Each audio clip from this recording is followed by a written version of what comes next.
예수께서 다시 바닷가에 나가심에 큰 무리가 나왔거늘 예수께서 그들을 가르치시니라. 또 지나가시다가 알페오의 아들 레위가 세관에 앉아 있는 것을 보시고 그에게 이르시되 나를 따르라 하시니 일어나 따르니라. 그의 집에 앉아 잡수실 때에 많은 세리와 죄인들이 예수와 그의 제자들과 함께 앉았으니 이는 그러한 사람들이 많이 있어서 예수를 따름이러라. 바리새인의 서기관들이 예수께서 죄인 및 세리들과 함께 잡수시는 것을 보고 그의 제자들에게 이르되 어찌하여 세리 및 죄인들과 함께 먹는가? 예수께서 들으시고 그들에게 이르시되 건강한 자에게는 의사가 쓸데없고 병든 자에게라야 쓸데있느니라. 나는 의인을 부르러 온 것이 아니요 죄인을 부르러 왔노라 하시니라. 우리 아름다운 봄날입니다. 그런데 아직 봄 같지 않다 이런 생각이 듭니다. 또 계엄으로 시국이 너무나 혼란하고 우울합니다. 계엄 탄핵 또 반대 막 국가가 분열되고 있는 온 나라가 시끄러울 때입니다. 우리 삶도 힘든데 상황이 너무 힘들어서 참 마음들이 무거울 텐데요. 오늘 아침에는 제가 아재 개그를 하나 하고 시작을 하겠습니다. 김밥은 어디에 삽니까? 김밥은 김밥 나라에서 삽니다. 김밥 나라에서 삽니다. 김밥 아이들은 누굽니까? 꼬마 김밥입니다. 김밥 억지로 울지 마. 김밥 나라에서 가장 인기 있는 김밥은 착한 김밥입니다. 착한 김밥. 착한 김밥이 죽어서 가는 곳이 어디입니까? 그렇습니다. 김밥 천국입니다. 참 우리 인생이 우울하고 여유가 없고 그렇습니다. 우리 삶이 여러 가지 어려움 속에 살 때가 참 많아요. 예수님께서 예루살렘 길을 가시는 것을 지금 이제 사순절 기간에 시작을 했습니다. 예수님은 목적 없이 가는 게 아니고 이곳저곳을 들립니다. 이 길 저 길을 가지만 명확하게 십자가의 길, 모든 사람을 살리는 생명의 길을 향하여 가고 있습니다. 예수님께서 길을 가실 때 많은 무리들이 따라왔습니다. 오늘 본문에 보면 본문 13절에 보면 바닷가에 갈릴리 바다죠. 그곳에 갔을 때 큰 무리가 나왔다고 말을 하고 있습니다. 제가 고등학교 다녔던 교회 이름 장로교회가 큰 무리 교회였어요. 큰 무리들이 이제 나왔어요. 예수님께서 그들에게 가르쳐 주셨습니다. 그리고 가르치시다가 지나가게 됐는데 지나가다가 한 사람이 세간에 앉아 있는 것을 보았습니다. 그 사람의 이름이 레이입니다. 레이. 이 세간은 가버나움이라고 하는 곳에 있어요. 가버나움이 무역의 통로고 길이 중요한 그 대로가 있기 때문에 세관이 있어서 관세를 받는 곳입니다. 그곳에서 세리의 레이가 있습니다. 성경은 말씀을 기록할 때 필요 없는 말을 적지 않습니다. 그렇기 때문에 하나하나 다 봐야 돼요. 심표 하나도 의미가 있고 이 말을 왜 집어였고 왜 이 말을 빼버렸느냐. 분명한 신학적 의도와 이 저자, 성령의 영감받은 저자를 통해서 메시지를 명확하게 전하여 주려고 횡설수설한 게 아니에요. 언어를 선별하고 놀랍게 거기에다가 메시지를 담아놨어요. 그러니까 그냥 보면은 안 되는 거죠. 이 강조점이 있고 분명히 신학적으로 어떤 내용을 전달하려고 하고 있습니다. 레이가 앉아 있었다고 말합니다. 그 14절에 보면 지나가시다가 보니까 알페오의 아들 레이가 세간에 앉아 있었다고 하는 거예요. 그러면 앉아 있지 서 있어요? 그렇지가 않아요. 앉아 있다라고 할 때는 단순히 앉아 있어도 필요 없으면 그냥 세간에 있었다 이렇게 기록할 겁니다. 앉아 있었다고 하는 것은 이 신학적으로 자기 마음 중심을 거기다 두고 자기의 인생의 귀한 가치관을 알고 그것을 안정감을 느끼고 그것을 추구하며 살아가는 삶의 태도를 말하는 거죠. 공무원의 자리에 앉았다 뭐 그런 말 하잖아요. 이게 앉아 있다는 것은 그냥 행동, 일어났냐 앉았냐 얘기하려고 한 게 아니고 그가 인생이 세간에다가 목적을 두고 살아간다는 거죠. 우리는 그러니까 다 어디에 앉아 있는 거죠. 물질위에 앉아 있거나 어떤 지식에 앉아 있거나 명예에 앉아 있거나 앉아 있는 거죠. 레이가 앉아 있었습니다. 거기에 권위를 두고 살아가는 것입니다. 사람들은 사람들을 바라볼 때 지금의 모습만 보는 겁니다. 지금 어떤 태도와 어떤 상황이 있는 것만 보고 평가하고 판단해 버립니다. 그리고 잘못할 때 비난해 버리는 거죠. 사람들은 그 사람의 앞날, 그 사람의 변화될 가능성에 대해서 관심이 없습니다. 오늘 레이가 앉아 있었습니다. 사람들은 레이를 봅니다. 그는요, 그 당시 사람들이 볼 때 레이는요, 부정한 매국노이고 죄인이고 쉐리는 많은 사람들이 증오하는 사람들이에요. 왜 그러냐면 로마는 모든 속국에 세금을 부여합니다. 가장 민감한 게 세금이잖아요. 그때 문헌들 보면 가장 많이 유대인들 한 사람이 28%까지 세금을 냈어요. 머리에 대는 인두세, 또 거리 통행세, 또 과일 농사하면 10분의 1, 그 곡식 농사 10분의 1, 과일 농사 뭐 5분의 1, 그 다음에 기타 잡세 10분의 1, 어마어마한 세금을 물리는 거죠. 로마, 유태, 이스라엘만 그런 게 아니고 모든 나라에 그랬어요. 그러니까 사람들이 너무 민감해요. 문제가 제기되니까 로마가 직접 세금을 거두지 않습니다. 그 지역에 있는 사람을 불러가지고 그 사람이 세금을 걷게 해요. 그러니까 이 사람은 뇌물을 주고 세금을 거둘 수 있는 세금 징수원의 그 부정한 어떤 직위를 얻어요. 돈을 주고. 그러니까 세금 징수원에 그걸 사가지고 많은 사람들의 세금을 더 걷어. 로마에 줄 것보다. 그리고 일부는 로마에 보내고 나머지는 자기가 갖는 거죠. 그런데 함부로 할 수가 없어. 로마의 군인들이 그를 비호해주고 로마의 경찰력이 그와 함께하기 때문에 미워 죽겠어도 이 사람은 어떻게 할 수가 없어요. 또 안 내게 되면 문제가 걸려드니까 이 세금 때문에 골치 아픈 거예요. 그래서 이 세금을 걷는 세리를 그들은 가장 나쁜 죄인, 우리 민족을 말살하는 원수라고 생각을 했어요. 율법을 해석하는 미슈나라고 하는 책이 있어요. 그 율법 해석서에 보면 이 세리들은 증인으로 세우지 마라. 그 사람들은 믿을 수 없는 사람이더라. 그리고 세리들이 헌금하는 것은 받지 마라. 부정한 돈이고 도둑질한 돈으로 바치니까 하나님이 기뻐하지 않는다. 사람 취급을 하지 않는 사람이 이 세리예요. 그런데 예수님은요, 여러분 우리가 누구하고 같이 있느냐 중요하잖아요. 세리 이 사람을 같이 해서 좋을 거 하나도 없고 예수님의 명성이 다 날아가 버리는 겁니다. 그런데 예수님은 레이가 세간에 앉는 것을 보았습니다. 그리고 그에게 다가가서 나를 따라오랍니다. 14절 같이 한번 읽죠. 시작. 또 지나가시다가 알포의 아들 레이가 세간에 앉아 있는 것을 보시고 그에게 이르시되 나를 따라라 하시니 일어나 따르니라. 아멘. 세리 레이의 아버지는 알페오였습니다. 알페오가 아들이 태어나니까 이 시대에 가장 경건하게 살았던 자기 조상 레이 족속의 사람처럼 그렇게 아름답게 남에게 도움이 되는 삶을 살았으면 좋겠다라고 아들의 이름을 레이라고 지었어요. 레이의 뜻은 연합이에요. 연합. 레아가 세 번째 난 아들이 야곱에게 난 아들이 레이예요. 그러니까 연합하면서 돕고 살아가는 사람의 이름의 레인데 지금 그는 민족의 등을 쳐먹고 여러 사람의 고열을 빨아먹는 세리로 살아가고 있는 겁니다. 이름과 전혀 다른 삶을 살고 있는 세리입니다. 그래서 로마 앞잡이가 되어서 세금을 착취합니다. 그래서 많은 사람들은 이 세리를 보고 증오했습니다. 그리고 이런 이방인들과 만나기 때문에 부정한 사람이에요. 죄인이에요. 그런데 예수님은 그를 찾아가서 그를 불렀다고 하는 거죠. 여러분, 예수님이 오늘도 그렇게 사람들이 멸시하고 사람들이 증오하는 사람을 찾아갔다는 것이죠.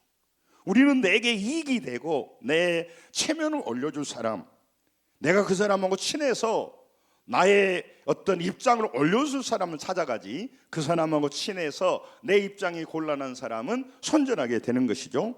그래서 많은 사람이 내 일을 바라보고 비난하고 빈정거리고 뒤에서 욕을 했습니다. 그리고 그의 삶에 대해서 저주를 했습니다. 지금 레이를 바라보고 소망이 없는 사람이고 나쁜 사람이라고 말합니다. 예수님은요, 지금의 레이만 보지를 않았어요. 지금 이렇게 세금을 등쳐먹는 이 나쁜 레이만 보지 않고요, 그의 속에 담겨져 있는 변화될 새로운 사람을 본 것입니다. 그러니까 지금은 비난받은 레이입니다. 그러나 그 속에요, 놀랍게 변하는 사람이 있어요. 그게 오늘 여러분이 사복음서의 첫 책에 나와 있는 마태입니다. 마태. 이 레이가 변해서 마태가 됐고 신약 성경의 첫 책인 마태복음을 썼어요. 보이는 것은 레이입니다. 비겁한 사람입니다. 그러나 그의 속에는 변화될 마태가 들어 있었다는 것이죠. 오늘 우리는 쉽게 사람을 평가합니다. 이 사람은 이런 정도밖에 안 돼. 그러나 그 사람 속에 다른 힘들이 들어있다는 것이죠. 사람들은 레이를 보고 판단했습니다. 그러나 예수 그리스도는요, 레이 속에 있는 마태를 보고 있다는 거 하는 것입니다. 여러분, 오늘 우리도 우리의 모습, 지금의 모습을 보고 우리가 전부라고 생각하면 안 돼요. 마귀는 우리의 모습을 보고 전부라고 생각하고 우리를 자꾸 좌절하게 합니다. 나도 그렇지만 옆 사람을 보고 무슨 소망이 있었어, 저 사람 안 변해, 저 사람 아주 나쁜 사람이야, 그렇게 해서 우리가 그 사람하고 친하지 않고 사랑하지 못하도록 만들어버린 것이 사탄이 역사하는 것입니다. 여러분, 연약한 우리를 통해서 우리의 인생이 바꾸어지는 것은 우리의 힘이 아니라 예수님께서 세간에 앉아있는 모든 사람이, 민족이 증오하는 세리를 찾아갔던 것처럼 우리 인생에 예수님이 찾아오셔서 여러분과 저의 삶을 바꿔갈 줄로 믿습니다. 그렇기 때문에 소망이 있는 것입니다. 기독교는 왜 소망이 있느냐? 우리 힘으로, 능력으로 하는 신앙 하는 것이 아니기 때문에 그래요. 우리 안에 원석 같은 것이 있는데 평생 열등감과 좌절과 상황에 눌려서 나쁜 습관에 매여서 영원한 멸망의 자리로 가도록 만들어버리는 것입니다. 하나님이 우리를 깨우시길 원하는 거죠. 너의 무능한 모습 뒤에, 너의 그 무력한 모습 뒤에, 지루하고 비겁한 모습 뒤에 하나님의 성령의 능력으로 너를 탁월하게 만드는 새로운 길이 있다라고 말합니다. 여러분, 저는 우리 새벽마다 기도하면서 말합니다. 큰 꿈을 가지라고. 그러면 세상에서 하는 말이나 같네? 아니죠. 제가 말한 말은요, 이사야 43장 19절 우리 늘 하는 거 따라서 합니다. 새 일을 행하리니 이제 나타날 것이다. 다시 한번 따라서 합니다. 새 일을 기대합니다. 광야의 길을, 사막의 강물이 흐르게. 바랄 수 없는 중에 바라는 새 일이단 말이죠. 나의 변화가 일어나는 새 일.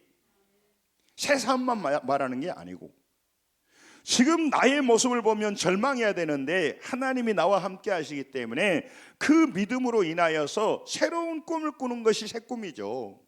지금도 자기의 자아 중심으로 해서 나는 뭐든지 할 수 있어. 그런데 그 사람은요, 그런 꿈을 꾸는 것은 안 꾸는 것보다 나아요. 그러나 건강 하나만 문제 걸려들고 또 이상한 사람이 자기 인생에 끼어들면 완전히 인생이 망쳐져 버려요. 오도 가도 못하게 걸려들어가 버리는 거예요. 그러나 우리가 아무리 고난과 어려운 사망의 계곡을 지나더라도 전능하신 하나님이 나를 밀어주려고 작정하고 인도해 주려고 작정하면 우리는 어떤 절망의 상황에서도 승리하게 될 줄로 믿습니다. 변화될 것입니다. 살아날 것입니다. 이게 신앙이에요. 이 믿음을 갖지 않고 교회 다니면 안 돼요. 우리는 사람을 상대하고 나의 자아중심적으로 살아가는 것이 아니기 때문에 그래요. 옆 사람 볼 때 나도 소망이 없지만 옆 사람도 소망이 없을 수도 있어요. 괜찮아요. 그러나 하나님께서 그의 인생을 이끌어 간다는 것이죠. 그러니까 그의 보기에는 뇌이에요. 아주 이상한 사람이지만 그 안에 마태가 있기 때문에 하나님의 비전을 가지고 새 일을 기대하며 믿음으로 살게 되면 바꾸어지게 돼 있단 말이에요. 목사님, 저는 10년 다니는데 어째 이렇게 안 바뀐다요? 믿음으로 안 붙드는 거야. 그리고 상황에 딱 장아찌 돼 있는 거예요. 내가 되겠어? 돈이 있어야지, 예? 나게 배운 것이 있어야지. 늘 그렇게 살아버렸기 때문에 그랬습니다. 주님께서 여러분과 제 안에 놀라운 씨앗을 담아 놓으셨습니다. 그러므로 하나님과 동행하게 되면 내가 생각하지 못하는 30배, 60배의 놀라운 은혜가 있는데 이것을 받아들이지 않고 이것은 잘 안 믿고 왜 상황을 그렇게 믿냐 이 말이죠. 왜 그렇게 상황은 그렇게 받아들이는 거? 남편에 대해서 왜 기대하지 않습니까? 상황으로 보기 때문에. 아내를 왜 기대하지 않습니까? 상황으로 보기 때문에. 왜 자녀들을 기대하지 않습니까? 기대하고 싶지만 상황이 안 될 것 같으니까. 그러니까 믿음이 아니잖아요. 그건 상황이지 않습니까? 환경이지 않습니까? 우리는 환경대로 사는 사람입니까? 우리는 어떻게 사는 사람입니까? 믿음으로 사는 사람이잖아요. 믿음으로 사는 사람이에요. 그래서 다른 겁니다. 예수님의 부름에 내인은요 그냥 있지 않아서 14절 본문으로 돌아오세요.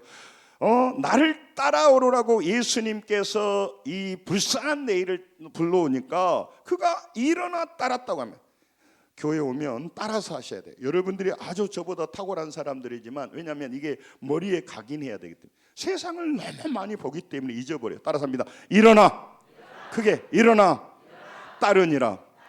지난주에 봤던 시몬과 안드레, 야고보와 요한이 바닷가에서 어부가 그물을 버리고 따랐던 것과 오늘 레이가 예수님을 따른 것은 천양지 차이예요. 시몬과 안드레는 가진 게 없어요. 그냥 그물 버리면 되는 거예요. 레이는 그렇지 않습니다. 어마어마한 재산을 가지고 있어요. 욕은 먹지만 어마어마한 고관 집에서 살고 있고요. 로마 관계자들과 이게 달라. 베드로는 개업을 하면, 어부의 집 고깃집 개업하면요, 그 화분이 2개 와. 자기 집에서 오고 또 옆집에서 오고. 그러나 이 레이는요 어마어마하게 오는 사람이에요. 그런데 그는 따랐다는 것이죠. 포기할 것이 훨씬 많은 겁니다. 같지 않다는 것이죠. 그래서 그는 일어나 따랐다고 그러는 거죠. 그냥 따랐다고 하면 될 텐데 일어나는 왜 집어였다고요? 너무 중요한 의미가 있기 때문에 그래요.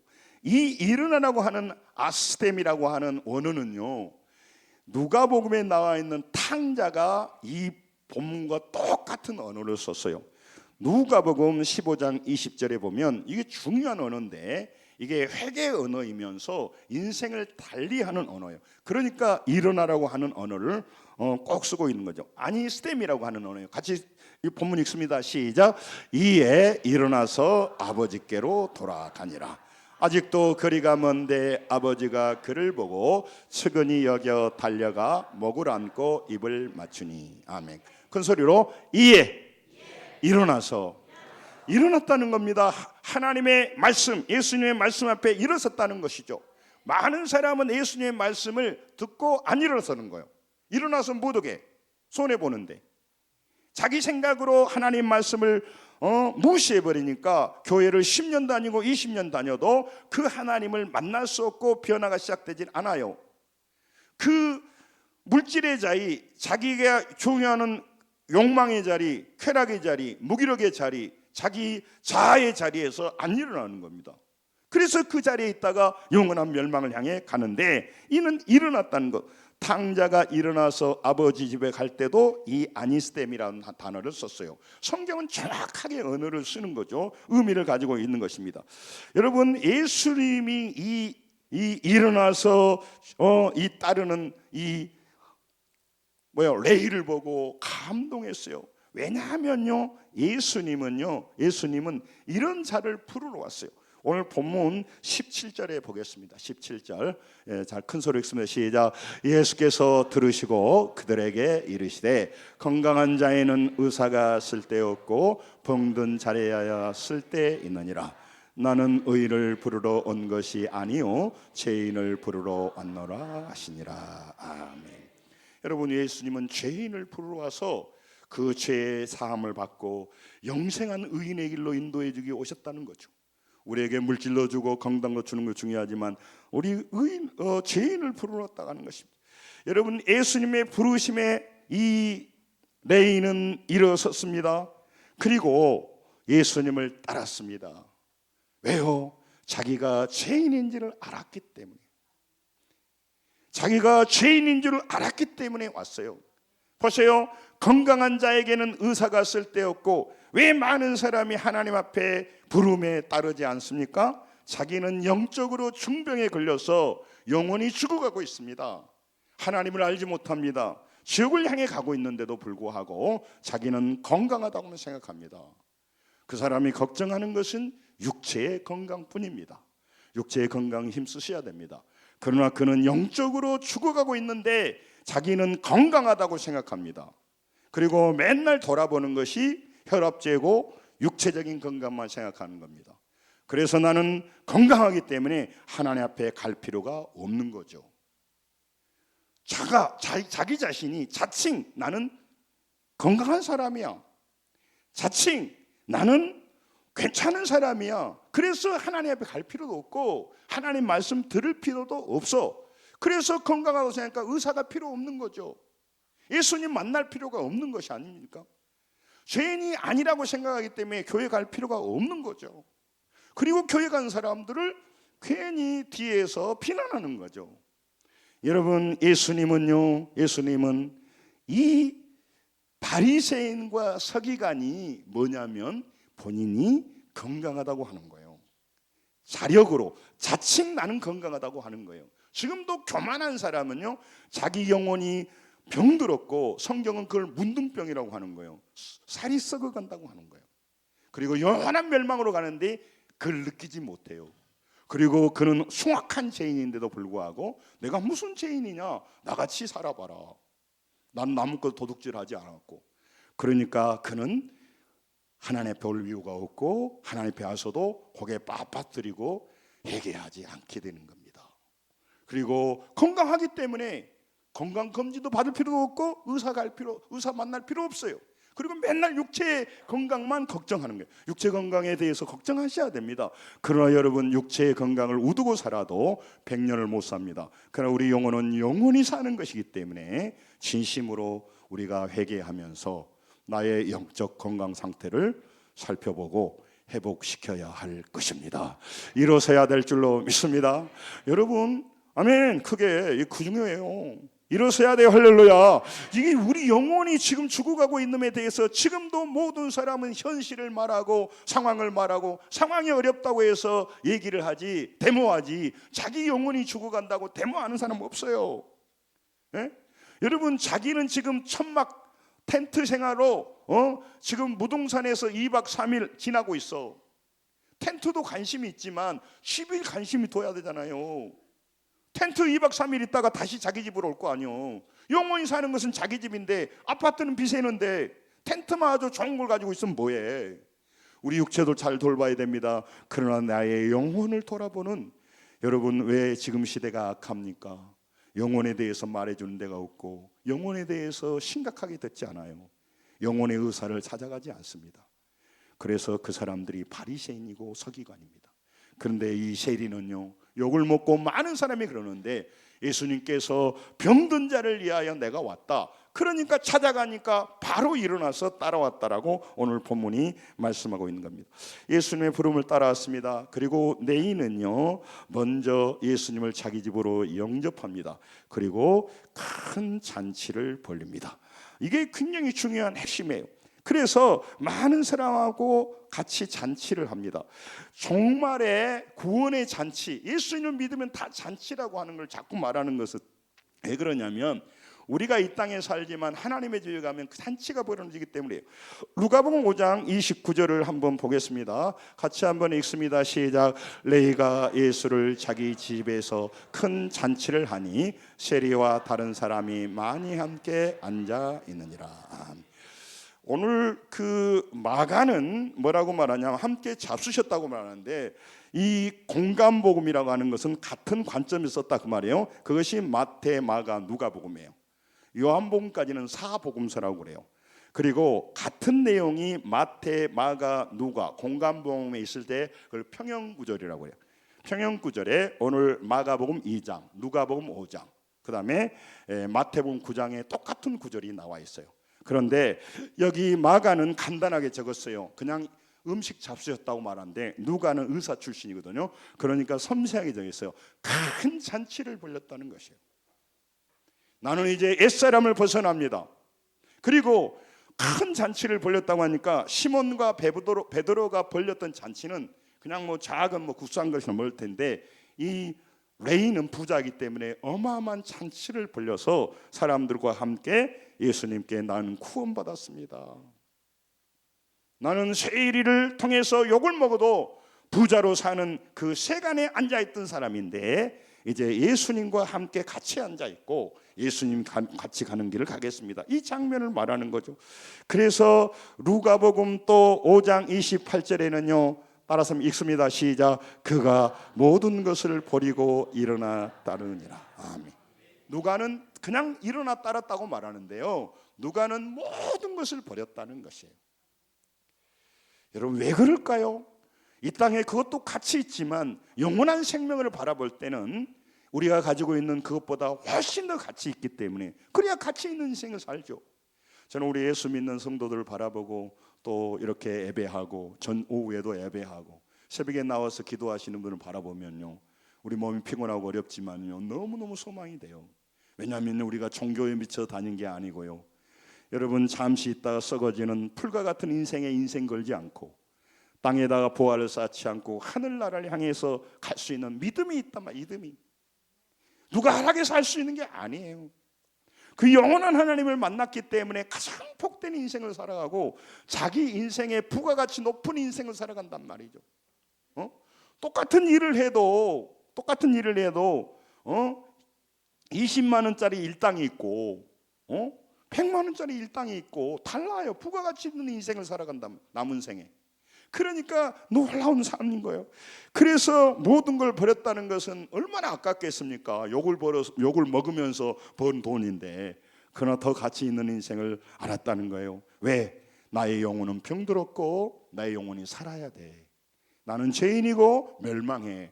저분은 구원자고 나는 살아야 돼. 그러니까 돈도 필요하고 중요하고 내 육체의 건강도 돌아봐야 돼. 그러나 나의 영혼을 더욱더 돌보고 내 영혼을 살리는 일에 인생을 걸리라. 할렐루야. 그 중요한 거예요. 지금도 의사가 중요합니다. 육체를 돌봐주기 때문에. 그런데 왜 우리 성도들과 목회자가 그들보다 수천 배 더 중요한 것은 영원한 생명을 도와주기 때문에 그래요. 그런데 본인이 바리새인과 서기관처럼 나는 영혼이 건강하다고 얼마나 병드는지 모르고 육체 건강하니까 됐다 이런 생각한 거예요. 그래서 잘 하나님께 놓지 못하는 겁니다. 그게 교만이에요, 교만. 마태는 이 평행구절에서 마태는 뭐라고 적고 있냐면 마태복음 9장 9절에 다른 마가나 누가는 레이라고 적고 있어요. 그런데 마태복음에서 마태는요 써 있죠. 같이 한번 읽겠습니다. 시작. 예수께서 그것을 떠나 지나가다가 마태라는 사람이 세간에 앉아 있는 것을 보시고까지. 누구라고 했어요? 마태라고 그러는 거예요. 자기가 마태라고 그러는 거예요. 마태는요 이름이 뭐냐면요, 레이는 연합인데 마태는 하나님이 주시는 축복된 선물이에요. 선물. 그러니까 레이는 히브리스 이름이고 마태는 헬라식 이름이에요. 마태는 하나님이 주시는 선물이라는 것이죠. 그러니까 그는요 나는 레이였습니다. 그러나 지금 마태로 나는 변화되었습니다. 여러분 우리는 옛사람은요 레이와 같은 사람이었어요. 세상에 앉아있는 사람이었어요. 그는 하나님의 은혜로 구원받고 천국을 압니다. 땅에 쌓는 걸 넘어 영원한 걸 압니다. 그리고 믿음으로 오늘도 내 육체의 건강도 돌보지만 내 영혼의 건강을 위하여서 믿음으로 살아갑니다. 나는 하나님의 선물을 마태로 살아갑니다. 나는 영적으로 강건해지고 있습니다. 할렐루야. 이게 신앙이란 말이죠. 그래서 다른 사람은요 육체로 돌봐주는 일은 잘하는 일이지만 육체 아무리 돌봐도 죽는단 말이에요. 그래서 영원히 죽지 않는 영생할 수 있는 그 영원한 생명을 도와주는 거죠. 지금 많은 사람들이요 교만해지고요, 많은 사람이 땅의 것에 힘을 얻으니까 물질의 힘, 인맥의 힘, 자기 자아의 힘, 자기 지식의 힘이 있으니까 그거 금방 손 놓게 됩니다. 손 떨립니다. 못 잡습니다. 금방 다리 떨리고요, 금방 눈 침침하고요, 귀 안 들립니다. 이빨 흔들립니다. 너무 부정적인 것 같은데 그게 인생입니다. 여러분 그걸 아시고 영원히 살아있는 생명의 길, 영원한 영적인 건강을 위해서 힘쓰시는 우리 요단 가족이 되어야 할 것입니다. 그렇기 때문에 신앙은요 너무너무 중요한 거죠. 마태는 세리로 살다가 레이는 시리로 살다가 바뀌어졌습니다. 마태가 되었습니다. 하나님의 온전한 선물을 받았습니다. 물질적으로는 손해가 나고 물질적으로는 자기가 가난해질 수도 있었지만 그 영원한 생명을 얻었습니다.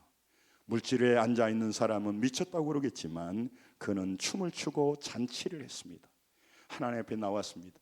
지금도 여러분 정말 자기가요 병든지 모르기 때문에요 세상 끝없기에 분주합니다. 열심히 일하는 게 나쁘단 말이 아닙니다. 자기 영혼이 얼마나 병들어 있고 흉측한지를 모르고 자기 영혼이 지금 힘들었기 때문에 문제가 오면 그냥 넘어지고 근심이 오면 근심을 떠나지 못하고 문제 앞에서 좌절하고 있는데도 불구하고 거기에는 심각하게 생각하지 않습니다. 의사가 면접하고 검사하고 그 말할 때 두려워하는 것이 있는데 하나님이 내 영혼을 엑스레이로 찍고 MRI로 찍고 말하는 말을 가볍게 여기고 살아가는 사람이 참 많습니다. 여러분과 제가 어떻게 이 하나님을 알아서 영원한 세계를 알아서 우리가 믿음이 있어서 다니는지 하나님의 은혜인 줄로 믿습니다. 여러분 끝까지 포기하지 않고 믿음의 길을 걸어갈 줄로 믿습니다. 여러분 세간에 앉아있던 레이 속에 담아두신 하나님의 마태라고 하는 것이 하나님 앞에 나갈 때 자라기 시작하는 거예요. 예수님은요 정말로 죄인을 찾아왔고 병든 자를 찾아왔습니다. 바리새인과 서기관들이요 이런 병든 자인 것입니다. 본문 16절에 바리새인과 서기관들이요 예수님과 죄인들과 제자들이 함께 먹고 보면서 비난해요. 왜 죄인들과 함께 먹는가 이렇게 얘기를 하죠. 어찌하여 그렇게 비난하는 겁니다. 자기들이 볼 때는요. 그런데요 누가복음 5장 30절에는요 누가는요 정확하게 말해요. 제자들을 비방하여 이르되 비방했다고 말해요. 비방했다고. 불평했다는 것이죠. 왜 그들하고 먹냐 그 말이에요. 보는 것이 다르기 때문에 또 볼 수 있는 것이 다르기 때문에 길이 달라지는 거죠. 그들은요 비방했어요. 바리새인과 서기관들은. 그런데 예수님은요 왜 자기가 병들었다고 생각하지 않으니까 의사를 찾아가서 왜 그렇게 하는 거죠? 필요 없는 짓 왜 다 하냐 이 말이죠. 지금도 많은 사람 비방합니다. 왜? 자기가 건강한 사람이에요. 영적으로. 그러니까 교회 갈 필요가 없는 거죠. 예수님 말 들을 필요가 없는 거 시간 낭비예요. 그리고 그는 열심히 이거 하십시오. 건강관리하고 보험도 들고 나쁜 게 아닙니다. 잘 관리하십시오. 그런데요 그래봤자 오래가지 않는데 내 영원한 나라의 보험을 들고 내 영원한 영적 건강을 위해서는 애쓰지 않는 것이 문제라는 것이죠. 그러니까 그는 육체를 굳고 있으면서도 육체를 위해서 애쓰는 사람은 잘했다고 말하고 영혼을 영원히 살아있는 영혼을 위해서 영혼의 건강을 위해서 애쓰는 사람은 비난하고 있다니까 비방하는 거예요. 의사한테 가서 영혼을 고치는 일을 가볍게 여긴단 말이죠. 이게 타락이고요 이게 멸망인 거예요. 이게 교만이고요 이게 아집인 거예요. 그래서 그러는 거죠. 제가 말씀드렸죠. 우리 인간이 이렇게 어마어마하게 뇌에 대해서 연구하는데 제 책을 많이 읽어보니까 내가 인지하는 뇌는요 우리가 10%밖에 몰라요. 이 어마어마한 우주는요 우리가 보고 관측하고 알 수 있는 것은 5%밖에 안 돼요. 5%밖에 안 된다니까. 95%는 몰라. 우리 뇌의 90%는 몰라. 그런데 그들이 뭐라고 말하고 암흑에너지 암흑물질로 가득 차서요 뭔지 모르는 거예요. 너무너무 웃기잖아요. 5% 아는 인간들이 우리의 뇌를 10%밖에 몰라. 그것도 자세히 모르는 거예요. 그럼에도 불구하고 뭘 안다고 말하고 뭔 하늘나라가 없다고 말하냐 이 말이에요. 천지를 지으신 하나님, 놀라운 하나님을 만나지 못한 거죠. 여러분 오늘 요한복음 9장 39절과 41절에도요 예수께서 그 사람들을 바라보며 너희들이 본다고 하니까 너희들은 맹인이라 그러는 거죠. 죄가 없다고 하니까 죄인이야. 자기가 병들었다기야 예수님을 찾을 거 아니에요. 자기가 못 본다기야 볼 거 아니에요. 거꾸로 얘기하는 거예요. 시간이 제가 많이 하지 않겠습니다. 여러분, 자신이 병든 줄 모르는 사람 의사 찾아가지 않죠. 그러니까 예수님은 병든 자를 부르고 죄인을 불러왔는데, 그래서 이 시대에 가장 병든 자가 누구였어요? 세리였단 말이죠. 세리를 찾아간 거죠. 가장 병든 자가 누구예요? 바리새인과 서기관인데 자기는 병들었다고 생각하지 않는 거죠. 그래서 은혜가 많은, 죄가 많은 곳에 은혜가 많이 있다라고 말하는 거예요. 자신이 죄인 줄 깨닫지 못한 사람은 예수님의 부르심을 받아들이지 않습니다. 여러분, 마태복음 13장 14절에 보면요, 그들이요 들어도 깨닫지 못하고 봐도 보지 못해. 왜 그러냐면 육체적으로만 보니까, 3차원만 사실로 받아들이니까. 어마어마한 4차원과 영적 세계에는요 사실이 아니라고 믿고 살아가니까 불쌍한 사람들이란 말이죠. 그래서 여러분과 제가 잃어버린 영혼, 영적으로 병든 영혼, 우리 가족들에게 구원을, 복음을 전하는 거예요. 이 아름다운 봄날, 세상을 보고 좌절하고 허망해서 살아가는 그들에게, 영혼이 병들어서 죽어가고 있고 지옥을 향해 가는 그들이 심각성을 알지 못합니다. 암 걸리고 어려운 일만 하면 정신이 바짝 나지만 다른 것은 가볍게 여깁니다. 여러분들이 힘이 지쳐 있는가 보니까 별로 이렇게 힘이 없는 것 같은데, 옆 사람 보고 복음 전하기를 원합니다. 빨리 인사해 봅니다. 복음이 뭐예요? 당신은 영적으로 죽어가고 있습니다. 병들었습니다. 의사이신 예수님께 나오셔서 그분에게 치료받아서 영생을 얻으십시오. 이게 복음이에요. 이게 복음이에요. 우리는요, 쓰잘데가 없는 말을 해준 사람은 대단히 좋아해요. 나의 영혼에 아무 도움도 안 되는 사람이 얘기하는 말에 대해서는 대단히 크게 듣고, 나를 영원히 살려주고 내 인생을 바꿔주는 사람은 가볍게 여긴단 말이죠. 예? 이 가장 병든 사람, 가장 아픈 사람 세리를 찾아갔어요. 많은 무리가 갈릴리 바다에 나와서 하나님의 말씀, 예수님 말씀을 들을 때 이 세리는 오지도 못했어요. 왜? 병자니까.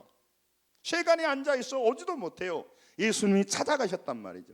나는 죄인을 부르러 왔다, 그 말이죠.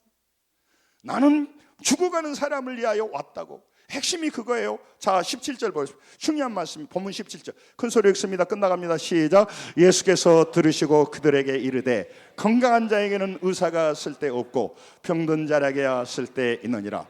나는 의인을 부르러 온 것이 아니요 죄인을 부르러 왔노라 하시니라. 아멘. 바리새인은 죄인이면서 의인이라기 하기 때문에 안 부르고, 이 세리는요 내가 죄인인 걸 알기 때문에 하나님 앞에 온 거예요. 병들었다고 온 거예요. 그래서 루가복음 19장 9절에 보면 다른 세리가 나옵니다. 이 사람은 세리장입니다. 삭개오입니다. 삭개오가 한 말이 같이 읽습니다. 시작. 예수께서 이르시되 오늘 구원이 이 집에 이르렀으니 이 사람도 아브라함의 자손이로다. 아멘. 병든 자를 부르러 왔죠. 삭개오를 부른 겁니다. 하나님 나라에서는 교만한 사람은요 쓸 수가 없어요. 왜냐하면 자기의 영광의 자리, 자기가 원하는 그 세간에 딱 앉아가지고 예수님이 불러도 안 일어나요. 내가 왜 교회 가요? 교회가 사람을 이용하던데, 그렇게 생각하는 거죠. 그래서 안 일어나요. 베드로전서 5장 5절에 따라서 합니다. 하나님은 교만한 자를 대적하시되 겸손한 자에게는 무엇을? 은혜를 주시느니라. 은혜를 주시는 거예요. 본인이요 나는 필요 없어요, 건강해요. 그렇죠? 죄송하지만 잠 올라가니까 보약을 드시고 계신 분 잠깐만 손을 들어주세요. 뭔가 몸이 부실하다고 생각하니까 보약을 먹는 게 아니겠습니까? 여러분, 자기가 부족하고 연약하고 나의 한계를 알고 내 자녀들의 한계를 알고 사업의 한계를 알고, 그래야 하나님 붙들죠. 주님 인도해 주시라고, 그 은혜를 주신다고. 나는 건강해요, 괜찮아요, 그러기 때문에 죽어버리는 거예요. 바리새인과 서기관은요 옆에 예수님 말씀 들어도요 나는 괜찮아, 내가 더 잘 알아, 그래서 교만해서 죽어버린 거예요. 그러나 이 많은 사람에게 증오와 혐오의 대상이 됐던 이 세리는요, 주님 저는 죄인입니다, 하나님의 나라에 정말 쓸데없는 죄인입니다, 그래서 예수님 저를 붙잡아 주십시오. 저는 예수님이 인도하여 주시지 않으면 제 인생이 멸망합니다. 나는 예수님 믿고 싶습니다. 마음 문을 엽니다. 내게 들어오십시오. 그래서 나를 붙잡아 주십시오. 이런 마음이 네이에게는 있었단 말이죠. 그래서 예수님이 그를 찾아간 거죠. 예수님은 왜 네이를 찾아갔습니까? 그의 마음속에는요, 진심으로 회개하는 마음이 있었던 거예요. 그래서 중요한 거죠. 많은 지금 사람들이요, 지금도 죄인이라고 생각하지 않고 괜찮다고 하면서 죽어가 버리고 있는 것입니다. 여러분, 부를 때요 대답 못하는 사람들은요 교만하기 때문에 그래요. 말씀을 정리하려고 합니다. 자신이 병든지를 모르면 의사가 필요 없고 다 쓰잘데금짓거립니다. 마음이 가난해지지 않고 교만합니다. 그러면 하나님께 맡기지 못합니다. 그래서 하나님 우리에게 은혜 주실 때 겸손한 마음을 주셔서 내가 얼마나 병든 사람이고 내가 얼마나 부족한 사람이고 너가 얼마나 죄인인가를 알게 해서 하나님이 우리가 어떤 사람인가 알게 해서 우리를 바꾸어 주시는 겁니다. 루가복음 18장 11절에 13절 한번 같이 읽겠습니다. 시작. 바리새인은 서서 따로 기도하여 이르되 하나님이여 나는 다른 사람들 곧 토색불이 간음하는 자들과 같이 아니하고 이 세리야도 같이 아니함을 감사하나이다. 나는 일해에 2번씩 금식하고 소득의 10의 1조를 드리나이다 하고 세리는 멀리 서서 감히 눈을 들어 하늘을 쳐다보지 못하고 다만 가슴을 치며 이르되 하나님이여 불쌍히 여기소서 나는 죄인이로소이다 하였느니라. 아멘. 바리새인들은 치료받지 못해요. 지금도 하나님 앞에 나올 때 나는 죄인입니다. 나는 육체적으로도 병들었지만 육체적으로는 건강하지만 나는 영적으로는 완전히 모든 걸 파산했습니다. 나는 내 힘으로 살 수 없는 사람입니다. 나는 매일 욕망에 붙잡혀 있고 나는 분노에 붙잡혀 있고 섭섭함에 붙잡혀 있고 나는 욕심에 붙잡혀 있습니다. 나는 화가 나서 못 살겠습니다. 내 주변 사람은 부자고 잘 사는 사람만 눈에 보입니다. 나는 해도 안 되고 가득 들어 차 있습니다. 그리고 문제가 오면 절망해 버립니다. 이 사람이 병든 사람입니다. 그리고 그는요 그러면서도 하나님 붙잡지 않아요. 너무너무 부당한 사람입니다. 그리고 건강에 약간만 문제가 있으면 벌벌 떠는 겁니다. 하나님을 바로 알고 영적으로 건강하게 되면요 육체적인 거 하나님이 인도하실 것이고 우리의 삶 속에서 놀라운 간증을 갖게 하는 겁니다. 여러분 말씀을 정리하면서 네이는요 죄인이었습니다. 그러나 그 죄를 회개하고 하나님 앞에 나왔습니다. 예수님 말씀에 따라 길을 떠나기 시작했습니다. 그래서 이 신약 성경의 첫 책인 마태복음을 썼습니다. 가장 먼저 쓴 책이 마가복음이라고 했죠. 근데 마태복음이 분량이 많고 유대인 중심 썼기 때문에 첫 책을 썼어요. 이 사람이 출신이 뭐라고? 마태 출신이 뭐라고? 세일이 죄인이에요. 이 사람은 마태복음을 쓸 사람이 아니에요. 사기꾼이에요. 사기꾼이 변화해서 하나님 나라에 쓴 겁니다. 여러분 지금 현재 자리가 어떻든 상관없습니다. 병든 자를 부르러 가시는 예수님 앞에 손을 내밀면 되는 겁니다. 돈을 모으면서 인생의 목적을 두었던 네이는 이제 사람들을 돕는 사람의 인생으로 살기 시작합니다. 여러분 그게 이 세상이 어둠에 묶여 있습니다. 그래서 죄악의 종로를 합니다. 죽음에서 절대 헤어나올 수가 없습니다. 많은 사람은 영적으로 병들었고 영적으로 죽어가고 있습니다. 영원한 멸망을 갑니다. 아까 착한 김밥이 죽으면 어디 간다고? 네? 김밥 천국. 그건 영원한 멸망한 사람인데 그걸 두려워하지 않아요. 자기가 돈 얼마 없어진 건 굉장히 두려워하고 건강에 암 생긴 건 두려워하는데 두려워해야 되죠. 근데 영혼에 암 생긴 거는 전혀 생각하지 않고 멸망하고 있는 불쌍한 사람을 위해서 뭐 해야겠어 우리가? 중보기도 합시다. 할렐루야. 여러분 그리고 그 영혼들을 인도해야 될 줄로 믿습니다. 그래서 이 세상 말고 우리가 이 세상을 끝나면 다른 영원한 거처가 있다는 것을 알려줘야 돼요. 몰라요. 죽음에 대해서 아무 준비 안 해요. 죽음에 대해서 아무 준비 안 하면서도 절대 후회하진 않아요. 죽음에 대해서 아무 준비가 안 한다니까. 노후 준비는 하지만 죽음 준비는 아무도 안 해요. 그리고 죽음 얘기 내면 기분 나빠요. 괜히 그 재수 없다고. 그렇지 않습니다. 금방 그날이 와요. 뭘 준비해야 되냐나 말하는 거예요. 물질 준비도 하고 노후 준비도 해야 되지만 영원한 멸망, 영원히 살 집을 준비 안 하는 것이 문제단 말이에요. 말씀을 마치면서 여러분과 제 안에도 어마어마한 뜻이 우리 안에 들어있어요. 그래서 여러분과 저는 내가 아는 나 말고 하나님이 아는 나로 살아야 된다니까요. 내가 아는 나 말고. 응?